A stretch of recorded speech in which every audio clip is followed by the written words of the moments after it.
तन मन थीवै हरिया। सतनाम श्री वाहिगुरु जी। तनासरी महला पंजवा। तुम दाते ठाकुर प्रतपालक, नायक खसम हमारे। निमख निमख तुम ही प्रतिपाला हो, हम बारिक तुमरे तारे। जिहवा एक कवन गुण कहिए, बेसुमार बेअंत स्वामी। तेरो अंत न किन्ही लहिए रहाओ, कोट पराध हमारे खंडहो। अनक विधि समझावहो, हम अज्ञान अल्प मत थोरी। तुम अपन बिरद रखावहो, तुमरी शरण तुम्हारी आशा। तुम ही सजन सुहेले, रखो राखन हार दयाला। नानक घर के गोले, तुमरी शरण तुम्हारी आशा। तुम ही सज्जन सुहेले, रखो राखन हार दयाला। नानक घर के गोले। वाहिगुरु जी का खालसा, वाहिगुरु जी की फतेह। दीन ਅਤੇ दुनिया ਦੇ मालक ਧੰਨ ਧੰਨ ਸ੍ਰੀ ਗੁਰੂ ਗ੍ਰੰਥ ਸਾਹਿਬ ਜੀ ਦੀ ਪਾਵਨ ਹਜ਼ੂਰੀ ਅੰਦਰ ਸਜ ਰਹੇ ਅੰਮ੍ਰਿਤ ਵੇਲੇ ਦੇ ਸੁੰਦਰ ਦੀਵਾਨਾਂ ਵਿੱਚ ਹਾਜ਼ਰੀ ਭਰ ਰਹੇ ਗੁਰੂ ਖਾਲਸਾ, ਗੁਰੂ ਕੀ ਸਾਜੀ ਨਵਾਜੀ ਸਾਧ ਸੰਗਤ ਜੀਓ। ਧੰਨਤਾ ਦੇ ਯੋਗ ਹਾਂ, ਵੱਡਿਆਂ ਭਾਗਾਂ ਕਰਕੇ ਐਸੇ ਦੀਨ ਦਿਆਲ ਸਤਿਗੁਰੂ ਸ੍ਰੀ ਗੁਰੂ ਗ੍ਰੰਥ ਸਾਹਿਬ ਜੀ ਦੇ ਦਰਸ਼ਨ ਕਰਨ ਦਾ ਇਹ ਸੁਭਾਗ ਪ੍ਰਾਪਤ ਹੁੰਦਾ ਹੈ। ਅੰਮ੍ਰਿਤ ਵੇਲੇ ਸਤਿਗੁਰੂ ਜੀ ਨੇ ਪ੍ਰਕਾਸ਼ਮਾਨ ਹੋ ਕਰਕੇ ਜੀਵਨ ਦੀਆਂ ਘੜੀਆਂ ਨੂੰ ਸਫਲ ਬਣਾਉਣ ਵਾਸਤੇ ਪਾਵਨ ਪਵਿੱਤਰ ਉਪਦੇਸ਼ ਬਖਸ਼ਿਸ਼ ਕੀਤੇ ਹਨ। ਰਾਗ ਧਨਾਸਰੀ ਦੇ ਅੰਦਰ ਸ਼ਹੀਦਾਂ ਦੇ ਸਿਰਤਾਜ ਸ੍ਰੀ ਗੁਰੂ ਅਰਜਨ ਦੇਵ ਸਾਹਿਬ ਜੀ ਮਹਾਰਾਜ ਦਾ ਉਚਾਰਨ ਕੀਤਾ ਹੋਇਆ ਇਹ ਪਾਵਨ ਸ਼ਬਦ ਸਤਿਗੁਰਾਂ ਦੇ ਪਾਵਨ 673-74 ਅੰਗ ਤੇ ਸੁਭਾਈਮਾਨ ਹੈ। ਸਾਹਿਬ ਸਤਿਗੁਰੂ ਅਕਾਲ ਪੁਰਖ ਵਾਹਿਗੁਰੂ ਦੀ ਉਸਤਤ ਵਿੱਚ ਇਹ ਪਾਵਨ ਸ਼ਬਦ ਉਚਾਰਨ ਕਰਦੇ ਹੋਏ ਉਸ ਪਰਮਾਤਮਾ ਵਾਹਿਗੁਰੂ ਦਾਤੇ ਦੀ ਸਿਫਤ ਸਲਾਹ ਕਰਦੇ ਹਨ। ਗੁਰਬਾਣੀ ਅੰਦਰ ਸਤਿਗੁਰਾਂ ਦੇ ਪਾਵਨ ਬਚਨ ਆਉਂਦੇ ਹਨ। ਥਾਨ ਥਰੰਤਰ ਰਬ ਰਹਿਆ, ਪਾਰ ਬ੍ਰਹਮ ਪ੍ਰਭ ਸੋਏ। ਸਭਨਾ ਦਾਤਾ ਏਕ ਹੈ, ਦੂਜਾ ਨਾਹੀ ਕੋਏ। ਤੂੰ ਦਾਤਾ ਦਾਤਾਰ, ਤੇਰਾ ਦਿੱਤਾ ਖਾਵਣਾ। ਧੰਨ ਸਤਿਗੁਰੂ ਗੁਰੂ ਅਮਰਦਾਸ ਸਾਹਿਬ ਸੱਚੇ ਪਾਤਸ਼ਾਹ ਵੀ ਬਚਨ ਕਰਦੇ, ਦੇਸੀ ਰਿਜਕ ਸੰਬਾਹੇ, ਜਿਨ ਉਪਾਈ ਮੇਦਨੀ। ਏਕੋ ਹੈ ਦਾਤਾਰ, ਸੱਚਾ ਆਪ ਧਣੀ। ਭਾਵ ਕਿ ਸਾਰੇ ਸੰਸਾਰ ਨੂੰ ਪੈਦਾ ਕਰਕੇ ਸਭ ਨੂੰ ਥਾਂ ਪਰ ਥਾਂ ਪਰਮੇਸ਼ਰ ਵਾਹਿਗੁਰੂ ਆਪ ਰਿਜ਼ਕ ਦਿੰਦਾ ਹੈ, ਜਿਸ ਨੇ ਸਾਰੀ ਸ੍ਰਿਸ਼ਟੀ ਦੀ ਆਪ ਪੈਦਾਇਸ਼ ਕੀਤੀ ਹੈ। ਉਹ ਕੇਵਲ ਤੇ ਕੇਵਲ ਇੱਕ ਦਾਤਾਰ ਹੈ। ਸਾਹਿਬ ਸਤਿਗੁਰੂ ਗੁਰੂ ਅਰਜਨ ਦੇਵ ਸਾਹਿਬ ਸੱਚੇ ਪਾਤਸ਼ਾਹ ਐਸੇ ਦਾਤੇ ਦੀ ਬਹੁਤ ਭਾਰੀ ਪਾਵਨ ਗੁਰਬਾਣੀ ਅੰਦਰ ਭਗਤਾਂ ਦੀ ਰਸਨਾ ਤੋਂ ਵੀ ਵਡਿਆਈ ਕਰਦੇ ਹਨ। ਜਨਨੀ ਕੇਰੇ ਉਦਰ ਉਦਕ ਮਹਿ, ਪਿੰਡ ਕੀਆ 10 ਦੁਆਰਾ। ਭਾਵ ਕਿ ਜਨਮ ਦੇਣ ਵਾਲੀ ਮਾਤਾ ਦੇ ਉਦਰ ਵਿੱਚ ਪਰਮੇਸ਼ਰ ਵਾਹਿਗੁਰੂ ਨੇ ਇਸ ਜੀਵ, ਇਸ ਸਰੀਰ ਨੂੰ ਆਪ ਪਰਮੇਸ਼ਰ ਵਾਹਿਗੁਰੂ ਨੇ ਇਸ ਸਰੀਰ ਦੀ ਹੋਂਦ ਨੂੰ ਬਣਾਇਆ ਹੈ। 10 ਦੁਆਰਾਂ ਵਾਲਾ, 10 ਦਰਵਾਜ਼ਿਆਂ ਵਾਲਾ ਇਹ ਸੁੰਦਰ ਘਰ, ਇਹ ਸੁੰਦਰ ਸਰੀਰ ਬਣਾਇਆ ਹੈ। ਸਤਿਗੁਰੂ ਗੁਰੂ ਅਰਜਨ ਦੇਵ ਸਾਹਿਬ ਜੀ ਮਹਾਰਾਜ ਦੇ ਵੀ ਪਾਵਨ ਬਾਣੀ ਅੰਦਰ ਜਿਵੇਂ ਵਚਨ ਆਉਂਦੇ ਨੇ, ਜੀਓ ਪਾਏ ਪਿੰਡ ਜਿਨ ਸਾਜਿਆ ਦਿੱਤਾ ਪਹਿਨਣ ਖਾਣ, ਕਿ ਜੀ ਆਤਮਾ ਪਾ ਕੇ ਪਰਮੇਸ਼ਰ ਵਾਹਿਗੁਰੂ ਨੇ ਸੁੰਦਰ ਸਰੀਰ ਰਚਿਆ ਹੈ। ਤੇ ਅੱਗੇ ਭਗਤ ਜੀ ਦੱਸਦੇ ਸਨ ਕਿ ਦੇ ਆਹਾਰ ਅਗਨ ਮਹਿ ਰੱਖੈ ਐਸਾ ਖਸਮ ਹਮਾਰਾ। ਉਹ ਦਾਤਾ ਐਸਾ ਹੈ ਕਿ ਮਾਂ ਦੇ ਗਰਭ ਵਿੱਚ ਜਿਸ ਤਰ੍ਹਾਂ ਦੇ ਆਹਾਰ ਦੀ ਉਸ ਅੱਗ ਵਿੱਚ ਜਿੱਥੇ ਇਹ ਸਰੀਰ ਦੀ ਹੋਂਦ ਬਣਦੀ ਹੈ, ਸਰੀਰ ਤਿਆਰ ਹੋ ਰਿਹਾ, ਜਿਸੇ ਪਿੰਡ ਬਣ ਰਿਹਾ ਹੈ, ਉਸ ਥਾਂ ਉੱਪਰ ਵੀ ਪਰਮੇਸ਼ਰ ਵਾਹਿਗੁਰੂ ਇਹਨੂੰ ਆਹਾਰ ਦਿੰਦਾ ਹੈ। ਦੂਸਰਾ ਬਚਨ ਕਰਦੇ ਰੱਖਿਆ ਕਰਦਾ ਹੈ। ਐਸਾ ਹੈ ਹਮਾਰਾ ਜਿਹੜਾ ਸਾਡਾ ਖਸਮ ਹੈ, ਵਾਹਿਗੁਰੂ ਹੈ, ਉਹ ਪਰਮੇਸ਼ਰ ਦਾਤਾ ਇਸ ਤਰ੍ਹਾਂ ਦਾ ਹੈ। ਤੇ ਅੱਗੇ ਜਾ ਕੇ ਮਹਾਰਾਜ ਹੋਰ ਉਦਾਹਰਨਾਂ ਦਿੰਦੇ ਨੇ ਭਗਤਾਂ ਦੀ ਰਸਨਾ ਤੋਂ। ਕੁੰਮੀ ਜਲ ਮਾਹੇ ਤਨ ਤਿਸ ਬਾਹਰ, ਪੰਖ ਖੀਰ ਤਿੰਨ ਨਾਹੀ। ਕੁੰਮੀ ਭਾਵ ਕਛੂ ਕੁੰਮੀ ਜਲ ਵਿੱਚ, ਤਨ ਕਹਿੰਦੇ ਹਨ ਬੱਚਿਆਂ ਨੂੰ, ਕਿ ਉਸ ਕਛੂ ਕੁੰਮੀ ਦੇ ਬੱਚੇ ਬਾਹਰ ਬਰੇਤੀ ਵਿੱਚ ਹਨ। ਕਛੂ ਕੁੰਮੀ ਵੀ ਪਰਮੇਸ਼ਰ ਵਾਹਿਗੁਰੂ ਦੇ ਪਾਵਨ ਚਰਨਾਂ ਵਿੱਚ ਅਰਦਾਸ ਬੇਨਤੀ ਕਰਦੀ ਹੈ ਕਿ ਜਿਵੇਂ ਪੰਛੀਆਂ ਦੇ ਕੋਲ ਖੰਭ ਹਨ ਤੇ ਖੰਭਾਂ ਨਾਲ ਉੱਡ ਕੇ ਉਹ ਦੂਰ ਦੂਰ ਤੱਕ ਆਪਣੇ ਬੱਚਿਆਂ ਵਾਸਤੇ ਚੋਗਾ ਲੈਣ ਵਾਸਤੇ ਜਾਂਦੇ ਨੇ, ਮੇਰੇ ਕੋਲ ਉਹ ਅਵਸਥਾ ਨਹੀਂ। ਦੂਸਰਾ ਬਚਨ ਕਰਦੇ ਖੀਰ ਭਾਵ ਕਿ ਅਸਥਨ ਦੁੱਧ ਦੀ ਅਵਸਥਾ ਹੋਣੀ। ਪਸ਼ੂਆਂ ਦੇ ਪਾਸ ਉਹ ਬੱਚਿਆਂ ਨੂੰ ਆਪਣਿਆਂ ਨੂੰ ਦੁੱਧ ਪਿਆਉਣ ਵਾਸਤੇ ਕੋਈ ਅਵਸਥਾ ਹੈ, ਭਾਵ ਕਿ ਉਹ ਸਰੀਰ ਵਿੱਚ ਉਹ ਵਰਤੋਂ ਪਰਮੇਸ਼ਰ ਵਾਹਿਗੁਰੂ ਨੇ ਬਖਸ਼ੀ ਹੈ। ਪਰ ਮੇਰੇ ਸਰੀਰ ਵਿੱਚ ਤਾਂ ਉਹ ਵੀ ਵਰਤੋਂ ਨਹੀਂ ਕਿ ਮੈਂ ਆਪਣੇ ਬੱਚਿਆਂ ਨੂੰ ਬਰੇਤੀ ਵਿੱਚ ਪਿਆ ਨੂੰ ਆਪਣਾ ਦੁੱਧ ਪਿਆ ਸਕਾਂ। ਇਸ ਸਰੀਰ ਵਿੱਚੋਂ ਦੁੱਧ ਦਾ ਕੋਈ ਐਸਾ ਝੁਕਾਅ ਹੋਵੇ ਕਿ ਮੈਂ ਆਪਣੇ ਬੱਚਿਆਂ ਨੂੰ ਦੁੱਧ ਪਿਆ ਸਕਾਂ। ਨਾ ਮੇਰੇ ਕੋਲ ਖੰਭ ਹਨ, ਨਾ ਮੇਰੇ ਬੱਚਿਆਂ ਨੂੰ ਕੋਈ ਦੁੱਧ ਪਿਆਉਣ ਦੀ ਕੋਈ ਸੁਵਿਧਾ ਹੈ। ਪਰਮੇਸ਼ਰ ਵਾਹਿਗੁਰੂ ਜੀ ਦੇ ਚਰਨਾਂ ਵਿੱਚ ਇਵੇਂ ਕਛੂ ਕੁੰਮੀ ਅਰਦਾਸ ਕਰਦੀ ਹੈ। ਪੂਰਨ ਪਰਮਾਨੰਦ ਮਨੋਹਰ ਸਮਝ ਦੇਖ ਮਨ ਮਾਹੀ।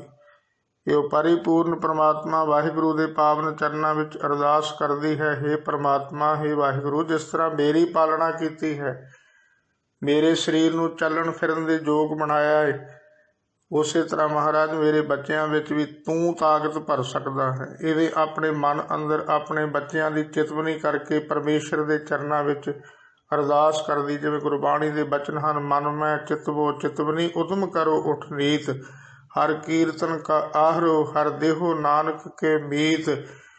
ਸਤਿਗੁਰੂ ਜੀ ਪਾਵਨ ਬਾਣੀ ਅੰਦਰ ਜਿਵੇਂ ਬਚਨ ਕਰਦੇ ਨੇ, ਊਡੇ ਊੜ ਆਵੈ ਸੈ ਕੋਸਾ, ਤਿਸ ਪਾਸ਼ੈ ਬਚਰੇ ਸ਼ਰਿਆ, ਤਿਨ ਕਵਣ ਖਲਾਵੈ ਕਵਣ ਚੁਗਾਵੈ, ਮਨ ਮਹਿ ਸਿਮਰਨ ਕਰਿਆ।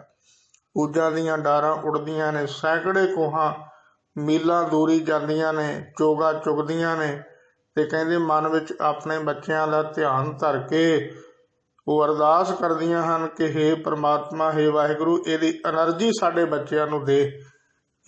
ਇਸ ਵਸਤੂ ਦੀ ਐਨਰਜੀ ਜਿਹੜੀ ਸਾਡੇ ਬੱਚਿਆਂ ਤੱਕ ਪਹੁੰਚ ਕਰੇ, ਸਾਡੇ ਬੱਚਿਆਂ ਨੂੰ ਤਾਕਤ ਆ ਜਾਵੇ, ਸਾਡੇ ਬੱਚੇ ਚੱਲਣ ਫਿਰਨ ਦੇ ਯੋਗ ਹੋ ਸਕਣ। ਕਿ ਉਹ ਪਰਮੇਸ਼ਰ ਵਾਹਿਗੁਰੂ ਇੰਨਾ ਸਮਰੱਥ ਹੈ ਕਿ ਮੇਰੇ ਮਨਾ ਤੂੰ ਸਮਝ ਇਸ ਗੱਲ ਨੂੰ ਦੇਖ ਕਿ ਪਰਮੇਸ਼ਰ ਵਾਹਿਗੁਰੂ ਇੰਨਾ ਸਮਰੱਥ ਹੈ। ਅੱਗੇ ਜਾ ਕੇ ਭਗਤਾਂ ਦੀ ਰਸਨਾ ਤੋਂ ਵਡਿਆਈ ਕਰਦੇ ਨੇ ਪਰਮੇਸ਼ਰ ਦੀ ਕਿ ਕਿੰਨਾ ਵੱਡਾ ਦਾਤਾ ਹੈ ਪਰਮੇਸ਼ਰ। ਆਖਣ ਕੀਟ ਗੁਪਤ ਹੋਏ ਰਹਿਤਾ, ਤਾਂ ਚੋ ਮਾਰਗ ਨਾਹੀ।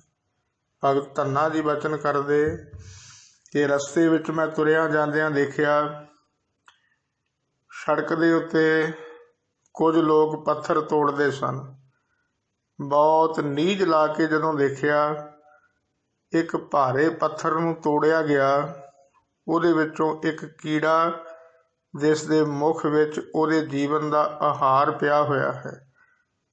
ਨਾ ਉਸ ਪੱਥਰ ਨੂੰ ਜਦੋਂ ਜੋੜ ਕੇ ਦੇਖਿਆ ਤੇ ਦੱਸਦੇ ਨੇ ਨਾ ਉਹਦੇ ਅੰਦਰ ਜਾਣ ਵਾਸਤੇ ਕੋਈ ਰਸਤਾ, ਨਾ ਉਹਦੇ ਬਾਹਰ ਆਉਣ ਵਾਸਤੇ ਕੋਈ ਰਸਤਾ। ਉਹ ਕੀੜਾ ਆਇਆ ਕਿੱਥੋਂ? ਜੇ ਕੀੜਾ ਆਇਆ ਤੇ ਉਹਦੇ ਵਿੱਚ ਭੋਜਨ ਕਿੱਥੋਂ ਆਇਆ? ਇਹ ਪਰਮੇਸ਼ਰ ਵਾਹਿਗੁਰੂ ਇੰਨਾ ਵੱਡਾ ਦਾਤਾ ਹੈ ਕਿ ਜਿਹੜਾ ਜੀਵ ਪੱਥਰਾਂ ਵਿੱਚ ਹੈ ਉਹਨਾਂ ਨੂੰ ਵੀ ਪਰਮੇਸ਼ਰ ਵਾਹਿਗੁਰੂ ਆਪ ਉਹਨਾਂ ਦਾ ਆਹਾਰ ਆਪ ਬਖਸ਼ਿਸ਼ ਕਰਦਾ ਹੈ। ਸੈਲ ਪੱਥਰ ਮੈਂ ਜੰਤ ਉਪਾਏ, ਤਾਂ ਕਾ ਰਿਜ਼ਕ ਆਗੇ ਕਰ ਧਰਿਆ। ਮੇਰੇ ਮਾਧੋ ਜੀ ਸਤ ਸੰਗਤ ਮਿਲੇ ਸੋ ਧਰਿਆ। ਕਿ ਉਹ ਪਰਮੇਸ਼ਰ ਵਾਹਿਗੁਰੂ ਇੰਨਾ ਸਮਰੱਥ ਹੈ ਕਿ ਪਰਮੇਸ਼ਰ ਵਾਹਿਗੁਰੂ ਦੀ ਕੀ ਸਿਫਤ ਸਲਾਹ ਕਰੀਏ। ਕਹੈ ਧੰਨਾ ਪੂਰਨ ਤਾਹੂ ਕੋ ਮਤ ਰੇ ਜੀ ਡਰਾਹੀ। हे ਮੇਰੇ ਮਨਾ ਤੂੰ ਨਾ ਡਰ, ਪਰਮੇਸ਼ਰ ਵਾਹਿਗੁਰੂ ਪਰਿਪੂਰਨ ਹੈ। ਸਾਰੇ ਸੰਸਾਰ ਸ੍ਰਿਸ਼ਟੀ ਨੂੰ ਸਾਜ ਕੇ ਸਭ ਦੀ ਉਹ ਥਾਂ ਪ੍ਰਥਾਂ ਸੰਭਾਲ ਕਰਦਾ ਹੈ। ਸਭ ਨੂੰ ਥਾਂ ਪ੍ਰਥਾਂ ਉਹ ਆਪ ਸੁਖ ਦੇਣ ਵਾਲਾ ਹੈ। ਦੱਦਾ ਦਾਤਾ ਏਕ ਹੈ, ਸਭ ਕੋ ਦੇਵਨਹਾਰ। ਦੇਂਦੇ ਤੋਟ ਨ ਆਵਈ, ਅਗੰਤ ਭਰੇ ਭੰਡਾਰ। ਸਾਹਿਬ ਸਤਿਗੁਰੂ ਸੱਚੇ ਪਾਤਸ਼ਾਹ ਸ੍ਰੀ ਗੁਰੂ ਅਰਜਨ ਦੇਵ ਸਾਹਿਬ ਜੀ ਮਹਾਰਾਜ ਰਾਗ ਧਨਾਸਰੀ ਦੇ ਅੰਦਰ ਜੋ ਇਹ ਪਾਵਨ ਪਵਿੱਤਰ ਸ਼ਬਦ ਉਚਾਰਨ ਕਰਦੇ ਹਨ। ਸਾਹਿਬ ਸਤਿਗੁਰੂ ਜੀ ਬਚਨ ਕਰਦੇ, ਤੁਮ ਦਾਤੇ ਠਾਕੁਰ ਪ੍ਰਤਪਾਲਕ, ਨਾਇਕ ਖਸਮ ਹਮਾਰੇ। ਨਾਇਕ ਤੋਂ ਭਾਵ ਕਿ ਆਗੂ ਅਗਵਾਈ ਕਰਨ ਵਾਲਾ। ਅਰਦਾਸ ਕਰੋ ਹੇ ਜੀਵ, ਅਰਦਾਸ ਕਰੋ ਗੁਰ ਸਿੱਖੋ ਕਿ ਇਹ ਪਰਮ ਈਸ਼ਵਰ ਪਰਮਾਤਮਾ ਵਾਹਿਗੁਰੂ ਜੀ, ਜਿੱਥੇ ਸਾਰੀ ਸ੍ਰਿਸ਼ਟੀ ਦੀ ਸਾਜਨਾ ਤੁਸੀਂ ਕਰਨ ਵਾਲੇ ਹੋ, ਸਾਰੀ ਸ੍ਰਿਸ਼ਟੀ ਦੇ ਪਾਲਣਹਾਰ ਤੁਸੀਂ ਆਪ ਹੋ, ਸਭ ਨੂੰ ਦਾਤਾਂ ਦੇਣ ਵਾਲੇ ਵੀ ਤੁਸੀਂ ਕੇਵਲ ਤੇ ਕੇਵਲ ਪਰਮਾਤਮਾ ਵਾਹਿਗੁਰੂ ਜੀ ਆਪ ਹੋ। ਸਤਿਗੁਰਾਂ ਦੀ ਪਾਵਨ ਪਵਿੱਤਰ ਗੁਰਬਾਣੀ ਅੰਦਰ ਅਕਾਲ ਪੁਰਖ ਵਾਹਿਗੁਰੂ ਦੀ ਮਹਿਮਾ ਵਿੱਚ ਜਿਹੜੇ ਬਚਨ ਆਉਂਦੇ ਨੇ, ਜਿਨ ਕੰਨ ਕੀਤੇ ਅੱਖੀ ਨਾਕ, ਜਿਨ ਜਿਹਵਾ ਦਿੱਤੀ ਬੋਲੇ ਤਾਤ। ਗੁਰੂ ਅਰਜਨ ਦੇਵ ਸਾਹਿਬ ਜੀ ਮਹਾਰਾਜ ਸੱਚੇ ਪਾਤਸ਼ਾਹ ਵੀ ਪਾਵਨ ਪਵਿੱਤਰ ਗੁਰਬਾਣੀ ਸ੍ਰੀ ਸੁਖਮਨੀ ਸਾਹਿਬ ਵਿੱਚ ਵੀ ਬਚਨ ਆਉਂਦੇ ਨੇ, ਦੀਨੇ ਹਸਤ ਪਾਮ ਕਰਨ ਨੇਤਰ ਰਸਨਾ, ਤਿਸਹਿ ਤਿਆਗ ਅਵਰ ਸੰਗ ਰਚਨਾ। ਜੋ ਪਰਮੇਸ਼ਰ ਵਾਹਿਗੁਰੂ ਨੇ ਇਹ ਹੱਥ ਪੈਰ ਜ਼ਬਾਨ ਦਿੱਤੀ ਹੈ, ਕੰਨ ਦਿੱਤੇ ਨੇ, ਅੱਖਾਂ ਦਿੱਤੀਆਂ ਨੇ, ਤੇ ਇਹਨਾਂ ਸਾਰਿਆਂ ਦੇ ਅੰਦਰ ਹੱਥਾਂ ਪੈਰਾਂ ਵਿੱਚ ਚੱਲਣ ਦੀ ਸਮਰੱਥਾ ਤਾਕਤ ਬਖਸ਼ੀ ਹੈ। ਕੰਨਾਂ ਦੇ ਵਿੱਚ ਸੁਣਨ ਦੀ ਸ਼ਕਤੀ ਬਖਸ਼ੀ ਹੈ। ਨੇਤਰਾਂ ਦੇ ਵਿੱਚ ਦੇਖਣ ਦੀ ਸ਼ਕਤੀ ਪਰਮੇਸ਼ਰ ਵਾਹਿਗੁਰੂ ਨੇ ਇਹ ਬਖਸ਼ ਕੇ ਸਵਾਰਿਆ ਹੈ। ਨੇਤਰਾਂ ਨੂੰ, ਕੰਨਾਂ ਨੂੰ ਵੀ ਸਵਾਰਿਆ ਹੋਇਆ ਹੈ। ਪਿਛਲੇ ਸਮਿਆਂ ਦੌਰਾਨ ਲੋਕ 100 ਸਾਲ ਦੀ ਉਮਰ ਹੰਢਾ ਕੇ ਜਾਂਦੇ, ਪਰ ਅੱਖਾਂ ਉੱਤੇ ਐਨਕ ਨਹੀਂ ਸਨ ਲਾਉਂਦੇ। ਐਨਕ ਲਾਉਣ ਦੀ ਲੋੜ ਹੀ ਨਹੀਂ ਸੀ ਪੈਂਦੀ। ਕੰਨਾਂ ਵਿੱਚ ਸੁਣਨ ਦੀ ਸ਼ਕਤੀ ਵੀ ਸੁਤੇ ਸਿੱਧ ਰਹਿੰਦੀ ਸੀ। ਤੇ ਜੇਕਰ ਕਿਤੇ ਕਿਸੇ ਕਾਰਨ ਕਰਕੇ ਅੱਖਾਂ ਦੀ ਰੋਸ਼ਨੀ ਜਾਂਦੀ ਹੈ, ਡਾਕਟਰ ਕੋਲ ਜਾ ਕੇ ਪੁੱਛਿਆ ਜਾਵੇ ਤੇ ਡਾਕਟਰ ਉਸ ਅੱਖ ਦੇ ਵਿੱਚ ਜਿਸ ਤਰ੍ਹਾਂ ਦੇ ਇਲਾਜ ਦੀ ਲੋੜ ਹੈ ਦੱਸਦਾ ਹੈ, ਪਰ ਉਹ ਇਹ ਗੱਲ ਆਖਦਾ ਹੈ ਕਿ ਇਹਦੀ ਗਰੰਟੀ ਕੋਈ ਨਹੀਂ ਕਿ ਕਿੰਨਾ ਚਿਰ ਤੱਕ ਅੱਗੇ ਇਹ ਚੱਲੇਗੀ ਕਿ ਨਾ ਚੱਲੇਗੀ, ਇਹਦੀ ਕੋਈ ਗਰੰਟੀ ਨਹੀਂ। ਜੇ ਕੰਨਾਂ ਵਿੱਚ ਸੁਣਨ ਦੀ ਸ਼ਕਤੀ ਘਟਦੀ ਹੈ, ਡਾਕਟਰ ਨਾਲ ਸਲਾਹ ਲਈਏ ਤੇ ਡਾਕਟਰ ਮਸ਼ੀਨ ਜ਼ਰੂਰ ਦਿੰਦਾ ਹੈ, ਪਰ ਇਹ ਗੱਲ ਪੱਕੀ ਨਹੀਂ ਆਖਦਾ ਕਿ ਇਹ ਮਸ਼ੀਨ ਕਿੰਨਾ ਚਿਰ ਤੱਕ ਤੇਰੇ ਸੁਣਨ ਦੀ ਤਾਕਤ ਪੂਰੀ ਕਰ ਸਕਦੀ ਹੈ। ਸਤਿਗੁਰੂ ਸ੍ਰੀ ਗੁਰੂ ਅਮਰਦਾਸ ਸਾਹਿਬ ਜੀ ਮਹਾਰਾਜ ਸੱਚੇ ਪਾਤਸ਼ਾਹ ਜੀ ਪਾਵਨ ਗੁਰਬਾਣੀ ਅੰਦਰ ਬਹੁਤ ਸੁੰਦਰ ਬਚਨ ਪਰਮੇਸ਼ਰ ਵਾਹਿਗੁਰੂ ਦੀ ਸਿਫਤ ਸਲਾਹ ਵਿੱਚ ਬਚਨ ਕਰਦੇ ਨੇ। ਇਹ ਰਸਨਾ ਤੂੰ ਅਨਰਸ ਰਾਚ ਰਹੀ, ਤੇਰੀ ਪਿਆਸ ਨਾ ਜਾਏ, ਪਿਆਸ ਨਾ ਜਾਏ ਹੋਰਤ ਕਿਤੈ, ਜਿਚਰ ਹਰ ਰਸ ਪੱਲੇ ਨਾ ਪਾਏ, ਹਰ ਰਸ ਪਾਏ ਪੱਲੇ ਪੀਏ, ਹਰ ਰਸ ਬੌੜ ਨਾ ਤ੍ਰਿਸ਼ਨਾ ਲਾਗੇ ਆਏ। ਇਹ ਸਰਵਣੋ ਮੇਰਿਓ ਹਰ ਤੁਮ ਮੈਂ ਜੋਰ ਧਰੀ, हर तो मैं जोत रखी हर बिन अवर न देखो। ये सरवणो मेरियो साचे सुनने न बिठाए, साचे सुनने न बिठाए शरीर लाए सुनो सत बाणी। जित सुनी मन तन रस हरिया हुआ रसना रस बाणी। हुण कन्नां दे विच परमेश्वर वाहिगुरू दे नाम दी ऐसी अमृत की जिहड़ी शक्ति जदों अंदर दी पैंदी है ते दसदे ने कि जिहड़ी जबान है उहदे विच इन्ना भारी परमेश्वर के नाम का रस भर जाता है। रसना रस माणी सच अलख विडाणी तां कि गत कही ना जाए। भाव इन्ना रस भरदा है परमेश्वर वाहिगुरू की पावन बाणी की बरकत का जिहड़ी कन्नां दे राही अंदर जाती है। दसदे ने कि वह जबान फिर दस नहीं सकती। कहो कबीर गूंगे गुड़ खाया पूछे ते क्या कही है। भाई गुरदास जी भी परमेश्वर की सिफत सलाह विच उत्थे बचन करते हैं। जियो पाए तन साजिया मूँह अखी नक कन सवारे हथ पैर दे दात कर शब्द सुरत सुबदिष्ट द्वारे। कि वह परमेश्वर वाहिगुरू ने ये सब कुछ इस तरह की इन्नियां वड्डियां दातां परमेश्वर वाहिगुरू ने दित्तियां ने ते सब नूं सवारिया होया है। परमेश्वर वाहिगुरू ने सब दे अंदर अपनी परम शक्ति ने परम शक्ति भरी हुई है। उस परमेश्वर वाहिगुरू की किवें वडियाई कीती जा सकती।